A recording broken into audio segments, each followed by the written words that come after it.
முதல்ல 10ஆம் இடத்துக்கு ராகு வரும்போது உங்களோட தொழிலை பெருக்கி விட போறாரு. நீங்க என்ன தொழில் செய்றீங்களோ அந்த தொழில இரட்டி பார்க்க போறாரு.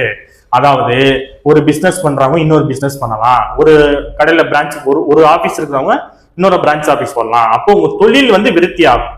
சரிங்களா? அப்போ உங்க தொழில எந்த பிரச்சனையும் கிடையாது. தொழில் ஸ்மூத்தா நல்லபடியா போயிட்டு இருக்கும் இந்த ரிஷபராசிக்காரங்களுக்கு.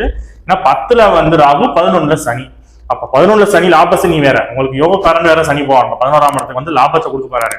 10ஆம் இடத்துக்கு ராகு உங்க தொழில பெருக்க போறாரு. அப்ப ரிஷபராசிக்காரங்களுக்கு முதல்ல தொழில் நல்லா இருக்க போது, வருமானம் நல்லா இருக்க போது, லாபம் கிடைக்க போது, பிசினஸ் 1க்கு 2 விருத்தி ஆக போகுது. அதே நேரத்தில் பாத்தீங்கன்னா 10ல ராகு வரும்போது இன்வெஸ்ட்மெண்ட் போடுறதுல கொஞ்சம் நமக்கு ட்ரிகர் ஆகும்.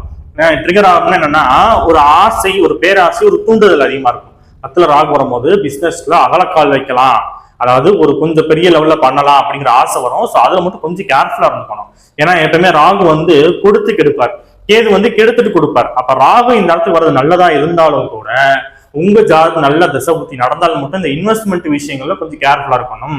இது மாதிரி இன்வெஸ்ட்மெண்ட் கொஞ்சம் பார்த்து பண்ணீங்க, இது ஒண்ணு மட்டும் கொஞ்சம் பார்த்து பண்ணிட்டீங்க அப்படின்னா ரிஷபராசிக்காரவங்களுக்கு பெரிய லெவல்ல எந்த பாதிப்பும் இருக்காது. இதே நேரத்துல ரிஷபராசிக்காரவங்க 4ஆம் இடத்துல கேது வராது. 4ஆம் இடத்துல கேது வரலாம், கேது 4ல இருக்கிற அந்த அளவுக்கு சிறப்பு இல்லை. ஏன்னா 4ஆம் இடம்ங்கிறது சுகஸ்தானம் சொல்றது, தாய் ஸ்தானம் சொல்றது. அப்ப அந்த இடத்துல கேது வந்துச்சுன்னா என்ன ஆகும் அப்படின்னா, ஃபர்ஸ்ட் பாசிட்டிவ் சொல்லிடுவான்.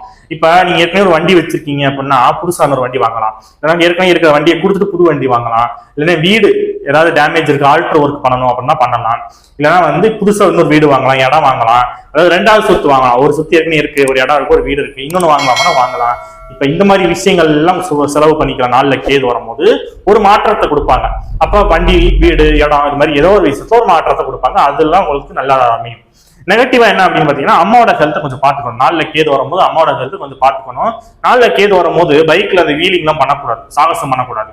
ஏன்னா 4ஆம் இடங்கிறது வாகனத்தை சுத்திக்கிறது. அந்த இடத்துக்கு கேது வரும்போது என்ன ஆகும், நம்ம கரெக்டா போனோம்னா கரெக்டா போயிட்டு வந்துடலாம். நம்ம கொஞ்சம் அந்த ஸ்பீடா போறேன், வீலிங் பண்றேன், சாகசம் காட்டுறேன், இப்படிலாம் பண்ணீங்கன்னா ஏதாவது சின்ன விபத்து நடக்கிறதுக்கும் வாய்ப்பு இருக்கு. அதனால இதுல மட்டும் கொஞ்சம் கவனமா இருந்துக்கணும் இந்த ரிஷபராசிக்காரங்க. அதே மாதிரி வீட்டுல ஏதாவது சின்ன ஒரு விரை செலவு வரும். ஏதாவது வீட்டுல ஏதாவது திடீர்னு ஒரு பகுதி டேமேஜ் ஆகிறதுக்கு அது செலவு பண்ற மாதிரி வருது. இது மாதிரி சின்ன சின்ன நெகட்டிவ்ஸ் இருக்கும் தவிர, அதாவது முதலே சொல்லிட்டேன், வீட்டுல ஏதாவது ஆல்ட்ரு ஒர்க் இருந்துச்சுன்னா பாருங்க அப்படின்னு. 4ஆம் இடம் தான் மனசு சொல்றது. 4ஆம் இடம் தான் மனசு. அப்ப மனசு ஒரு சின்ன மனக்கவலை இருந்துகிட்டே இருக்கும். இவ்வளவு விஷயம் நல்ல விஷயம் இருக்கு, குரு, சனி, ராகு நல்ல விஷயங்கள்னால கேது 4ஆம் இடத்துக்கு வரும்போது மனசுல ஏதோ ஒரு சின்ன கவலை இருந்துகிட்டே இருக்கும்.